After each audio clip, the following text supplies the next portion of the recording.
Well, hey everybody, welcome back. As I show you this list of projects I'd like to do, need to do to move my layout forward, I want to preface by saying I don't view building the layout as a race. I want to put that out there. But I do think that keeping a list of projects that need to be completed to move the layout forward gives me a chance to not only just see what's out there to choose from. What, when you come in, sometimes it can be a little overwhelming looking at the layout, and everywhere you look there's something you need to do. But keeping a list kind of helps ground me a little bit, and maybe that would do the same for you. But also seeing it in this format, if there are things that I need to do before I do something else. For example, right here I'm talking about the brewery in Manchester that's been a couple of pieces of plastic taped together with painter's tape for oh gosh, at least a year or two. I need to do that before I can really do the scenery in that area. So kind of putting these things out here in sort of quote unquote bite-sized chunks. Yeah, it shows this has to get done before that, etc. But also, as I look through here, there's track work, there's buildings, there's scenery, backdrop cleanup, painting track, ballasting track, DCC sound installs, kit building. There's all kinds of stuff on the list. So as I'm looking for variety, also I can kind of pick and jump from sort of one topic to another. Which I find to be, kind of helpful to keep me engaged. But the idea here again, it's not a race, but this helps me kind of take off the next bite that makes the most sense and the thing that I feel like working on. Another thought on a list like this.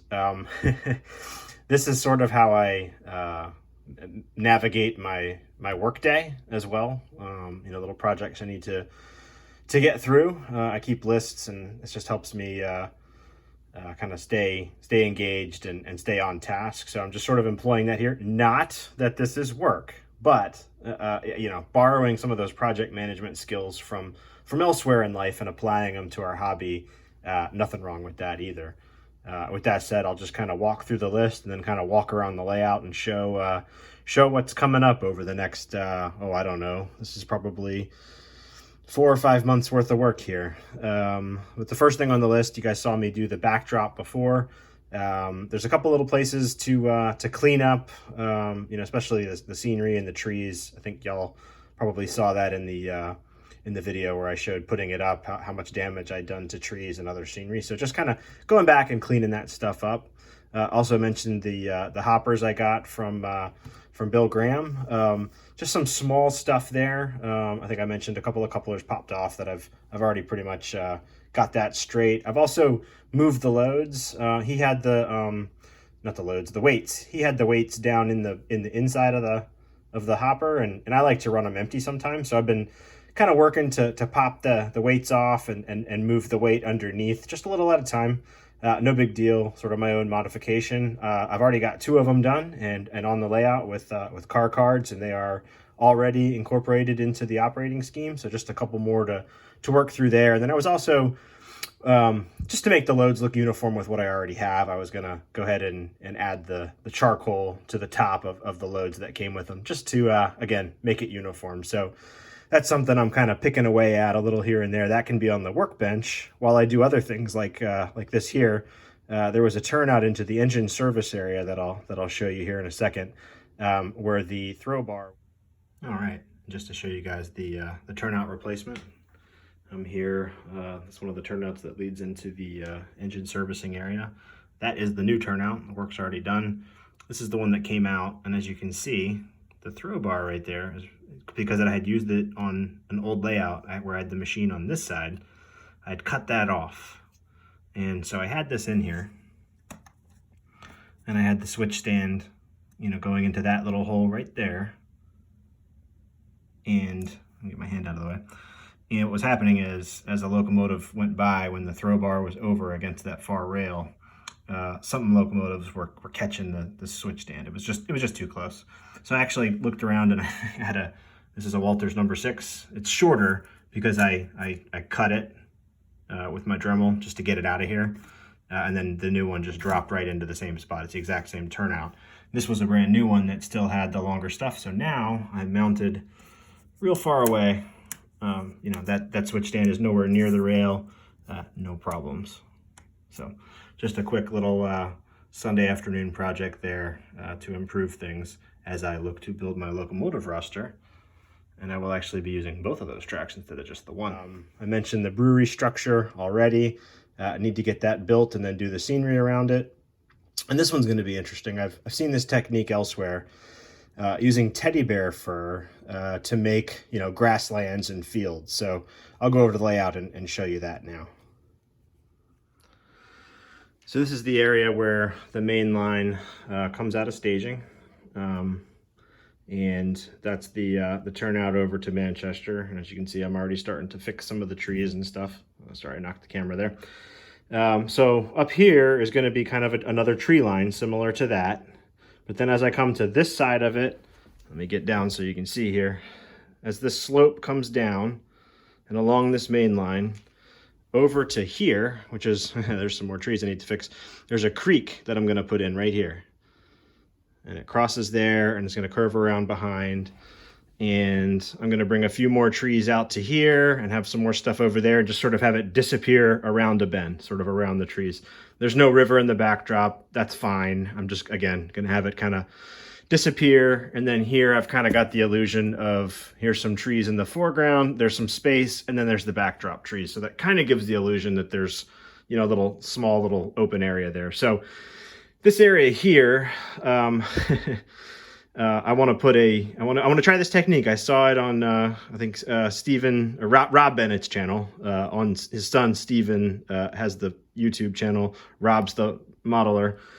I saw him use this technique, and I've been kind of intrigued by it. I thought I might try it.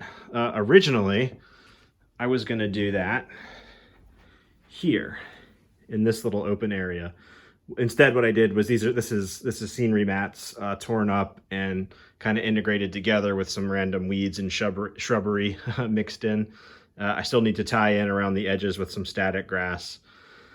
But that right there is just scenery mats. So I didn't end up using the teddy bear fur there that I bought, a year and a half ago probably. There's a box of it sitting on my shelf that hasn't been touched. So I've got a ton of it and I want to try that technique right here. And then I think I've already mentioned the water feature here with banks and shrubs and weeds and stuff. I may do like a little gravel path to a switch stand here, you know, sort of railroad access to this this turnout, and just have the gravel road or path or whatever just sort of work its way along the edge of this hill and just off the layout. So that's a project. So that's the teddy bear fur field, the water in the creek, and the associated scenery. Then in the other video you saw where the backdrop sort of stopped behind the area. I was just in with the creek in the field. Before I do any scenery in the yard, I'd like to run a backdrop behind the yard. Also need to paint and ballast the track in the yard. Next thing, it's kind of interesting. One of my trains from staging is a turn from the Belle Isle yard as part of the Southern. And so I picked up an Athearn Bev Bell Southern caboose. It's a bay window, but it's painted in the scheme from like the mid 70s, and I'm modeling the late 50s. So I want to repaint and redecal that caboose. And I'm not a rivet counter. I'm not gonna modify the heck out of the body, but there's a couple little things on the body I'll probably remove. I've got a picture in mind that I've seen on railroadarchives.net, I believe, where they have pictures of lots of different stuff. There's a picture of a caboose, and I'm just going to model it off of that. It's basically, the one that I bought is red with big white lettering that says Southern. It's got a number. And again, the style, that lettering and that style is, I think, what they were using in the 70s and 80s. I'm in the 50s, so again, the red is right, but the lettering is much smaller and yellow. So I've got a set of Champ decals, and I'm going to need to modify the body, clean it up a little bit. There's some things I just want to take off that look a little bit more modern that I want, and then just sort of smooth out the body, repaint it, and then decal it. So that's a project. I've never done anything like that, so that's coming up. Related is I have a Jeep 7 from Proto 2000 that's going to need a decoder and sound. So I'm going to show you those two things here next. Okay, so here's the caboose. And like I say, I'm not going to modify a bunch on here, but that box, the pictures I've seen from the 50s, they don't have this box. So I think I'm gonna just follow along that contour right there and just take it off. Again, this lettering is not right for the era, and you know, those markings like that. You can see the build date here is something from 72. That's a little late. I'm not a rivet counter, but you know, since I know it's gonna bother me. So I also found, I believe I'm in possession of the last set of these, or at least the outfit up in Minneapolis that bought all the remaining decals when Champ shut down. They had one more of these, which is exactly the one I needed. So you can see the lettering is a little smaller and it's yellow. So this will just be a different kind of a neat project. I've never done anything like this, so I just thought I wanted to take that on. One other note on these decals, I know they're pretty old, and so I've got, before I even take this on, I've got an order in for some microsol and microset and a liquid decal, 3 different solutions. I think you soak the decal to kind of bring it back to life a little bit because it's probably a little older. The one makes it set a little better and a little clearer, and the other makes it adhere kind of around, you know, rivets and, you know, uneven surfaces and stuff a little bit better, so kind of softens it up. So I've got all 3 of those things on order. I will not even attempt this until I've got that stuff, and I'll probably practice with some older ones on something else that isn't the project itself, just to make sure I'm using them correctly, because I've never done it before. I've seen some videos, so I have some idea of what to do, but I haven't tried it myself yet. So I'll do some tests before I take this on, but this is an upcoming project right here. And here is that Southern Jeep 7 I bought. The guy I bought it from had done some modifications. It's got I don't know if you can see it inside the plastic here, but he's put the bell on the front of it, which I assume to be prototypical. He's got the shades on here, which is an upgrade over how they come. It's kind of a pretty handsome looking Jeep 7, but to put decoders and sound in here, this one's a little more challenging. What they show online, at least on the TCS website, is this piece of the frame has to get milled out to be able to put the motherboard and the speaker and the sound decoder on the motherboard. You got to make a little extra room here. But I've recently found TCS makes some smaller decoders that don't have the board, and they just sort of hardwire in. This one has an 8-pin connector. That thing takes 9. I think it's a matter of just tying the similar colored wires together. Coming out of the decoder, it comes with the Keep Alive, and I'm thinking for this one about experimenting with some iPhone speakers, but I may just go with the regular TCS ones just for now. These Proto 2000 Jeeps are really difficult because of that frame. So this will be a little bit different. Another upcoming project to get this locomotive converted. All right, coming back to the list here. The next thing is I've picked up another Kato RSC2 with a different road number 1500. I need to do another, identical to before, another decoder and sound install. And just to show you guys.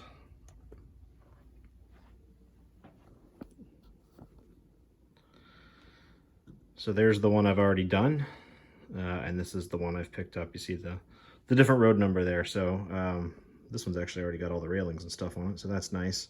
There's one thing I'd like to do on 1527, and you can't really see it here, but to connect to the frame, there's a pretty good sized bead of solder right here in the middle on both sides, and that's preventing me from putting the frame all the way down. So there's a small gap on the front and a small gap on the rear.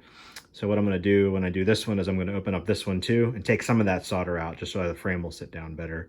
Then I'll go ahead and finish detailing that one. Another twist to this that I think is going to be kind of cool is this one just has the TCS WOW kit in it. So it's got the motherboard, the decoder, and the speaker that came with the kit. What I want to do over here, same motherboard, same sound card, but I want to experiment. I've seen some, so the speaker in here is just a regular like oval speaker. I forget the exact size. This one, I'm thinking about doing double iPhone speakers. That would give me, the identical, everything's the same except the speakers, and kind of a cool little A/B test there to see if upgrading to iPhone speakers is really worth all the hype. They say it is, but I've never heard it with my own ears, and it's kind of hard to hear reproduced, on a video. So this way I'd actually be able to hear it and obviously share the results of that with you guys. All right, and then these last three are all kind of related, and they're related to the wheel load I did on the gondola. The more I've learned, the more I've learned that I need to modify things a little bit. So, as it turns out, back in the 50s, most places the new wheels would have come in on a flat car, and then just literally been rolled off the back of the flat car onto a ramp because there wasn't hoists and cranes and stuff all over the place to get stuff out of gondolas. So that means I need to build a flat car, and I have one. I'm going to show you here in a second. Actually, I'll go ahead and show it to you now. It's I've already started it. It's a red caboose kit, L&N. Gosh, I wish that was Seaboard. It's an L&N, kind of a nice kit. It has places to put the stakes in the side. But I think I probably won't do that if I'm going to use it for wheels and stuff. So I need to work on this kit, probably weather it and play with it a little bit. I also, on eBay, the last little thing here, I grabbed, and gosh, these kits look like bears. By the way, there's not a lot of flat cars out there from the 50s, sort of the 40-foot, 50-ton flat car. There's just not a lot of options out there. Certainly not with sort of the modern standard of accuracy and realism and stuff. There's a lot of old stuff and things with, boats and whatnot like glued to the surface of it, which isn't really what I want. So anyway, I picked up these two kits. They come unpainted. So like the caboose kit up here, the caboose project, I'm going to need to paint it and decal it. And again, using the microsol and the microset and all that stuff to get it right. And I've got an airbrush to do this. It's the kind of thing I haven't done before, so I'm kind of looking forward to that. That would give me 3 flat cars, 2 Seaboard Airline, 1 L. Well, no sooner did I start making that video than these 2 flat car kits arrived. I think I ordered them either Friday or Saturday night. It's now Monday evening, and these are already here. That's pretty fast. Where'd I order them from? Well, they were on eBay, and they came from Model Train Market, so kudos to them. That got here in a hurry. But yeah, I knew these were going to be a bear. That's it'll be fun. There's a lot of parts, a lot of detail. These are gonna be nice kits, but yeah, not. They even have. I'm not even sure what that's for on a flat car. It's like wire or something. Must be underneath. I don't know. We'll see. A lot of yellowing. These things must be ancient. Anyway, so those came. So we'll add those to the. Well, they're already on the list. But I just wanted to show you the kits. So I got 2 of them exactly the same. And then the one that I've got a star next here because I've already started it. That same conversation about the wheel loads. Apparently. So the new ones would come in complete on a flat car, and the old ones would be cut out, like they'd cut the wheels off the axles and throw a wheel and an axle and the other wheel into the bed of a gondola. So I've got all these other AccuRail kits I'm going through and just cutting the wheels off. I replace the plastic wheels with metal every time. So these are just a bunch of plastic wheels, and I'm just using my sprue nippers and cutting the wheels off the axle. I'll probably throw some other random scrap in there, make a nice little gondola load out of that, rust the crap out of it, make it nice and dirty, and that'll be the outbound load from the rip track. So I think that's enough to keep me busy for the rest of the year. I feel like there's a lot of variety there. It'll move the layout forward and keep me interested in doing lots of different kinds of projects. So I'll obviously share with y'all as I make progress on each of these. I put a check mark next to the one I already done and stars next to the ones I'm in the middle of right now. So that's all I got for you today. I hope all are well and safe. Thanks all.